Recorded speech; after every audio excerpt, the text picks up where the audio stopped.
Are you feeling overwhelmed by schoolwork, exams, and endless assignments? Like you're constantly swimming upstream against a current of never-ending expectations? Yeah, tell me about it.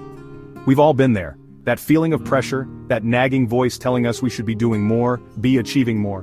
But here's the thing, you're not alone. Today, we're diving deep into the origins of academic pressure, why it's so prevalent now, and most importantly, how you can manage it and thrive. Okay, let's talk about the elephant in the room, academic pressure. It's something that affects almost every student at some point. We hear it everywhere, from parents, teachers, even our friends. The expectations can feel overwhelming. It's this pervasive idea that our worth is tied to our grades, our GPA, our class rank. These numbers seem to define us, but where does all this pressure come from? We live in a culture that often equates success with academic achievement. The pressure starts early and builds up over time. Get good grades, go to a good college, land a good job. That's the simplified formula we're often presented with. It's a linear path that doesn't account for individual differences. And while ambition is great, this narrow definition of success can be incredibly limiting and frankly, pretty damaging. It can lead to burnout and mental health issues. Then there's the pressure we put on ourselves. We set high standards and often feel like we're falling short. That inner voice, the perfectionist, the one that whispers you're not good enough or everyone else is doing better, it can be relentless.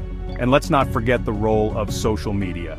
It amplifies these feelings by showing us only the best moments of others' lives. We're bombarded with curated highlight reels of other people's lives, making it easy to fall into the trap of comparison. It's a never-ending cycle. But here's the truth. Everyone's journey is different. There's no single path to success. Success is not a one-size-fits-all concept. It's about finding what works for you and celebrating your own milestones. So, how do we break free from this pressure cooker environment and reclaim our sense of self? It starts with a mental shift, a reframing of what success actually means. Tip number 1, stop equating your self-worth with your academic performance. Grades are just one metric, one small measure in a much larger picture. They don't define you, they don't dictate your potential, and they certainly don't determine your worth as a human being. Instead of chasing the highest marks, focus on the process of learning. Embrace curiosity. Dive deep into subjects that genuinely fascinate you. When you're genuinely engaged, learning becomes less about the grade and more about the joy of discovery. Here's another important point. Stop comparing yourself to others. Focus on your own lane, your own progress, your own unique journey. Chapter 3. Time Management. Your secret weapon against overwhelm. Okay, let's get practical and dive into some actionable steps. One of the biggest contributors to academic pressure is feeling overwhelmed by the sheer volume of work and deadlines. But here's the good news. You can regain control of your time and your sanity with a few simple strategies that are easy to implement. Tip number 2. Time management. It's more than just scheduling, it's about effective planning. And no, I don't mean cramming everything into an already packed schedule. That only leads to burnout. I'm talking about working smarter, not harder. Use tools and techniques that maximize your productivity. Start by breaking down large tasks into smaller, more manageable chunks. This makes them less intimidating. That massive research paper, divide it into sections: research, outlining, drafting, editing. Tackle each part one at a time. Suddenly it feels less daunting, right? Next up, prioritize your tasks. Not everything on your to-do list carries the same weight.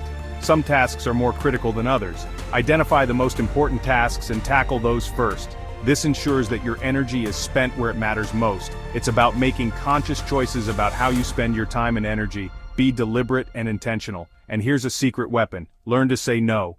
It's a powerful tool in managing your time. It's okay to set boundaries and protect your time. Your well-being comes first. You don't have to say yes to every extra project, every study group, every social event.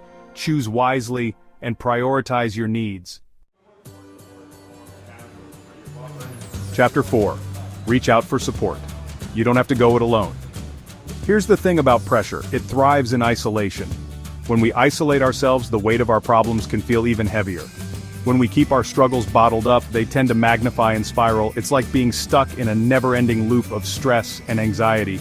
But when we open up, when we reach out for support, we break down those walls of isolation and create space for connection and healing. Sharing our burdens can lighten the load. Tip number 3, don't be afraid to ask for help. It's one of the bravest things you can do.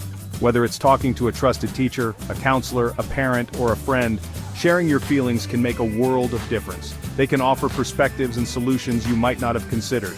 Remember, asking for help is not a sign of weakness, it's a sign of strength. It shows that you are taking control of your well-being.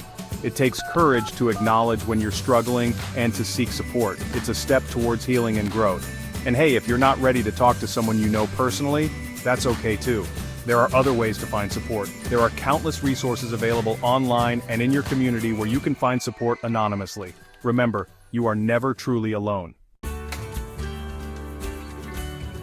If this video helped you, make sure to hit that like button and subscribe for more tips on how to thrive under pressure. And if you're struggling right now, comment below. Let's start a conversation. You've got this.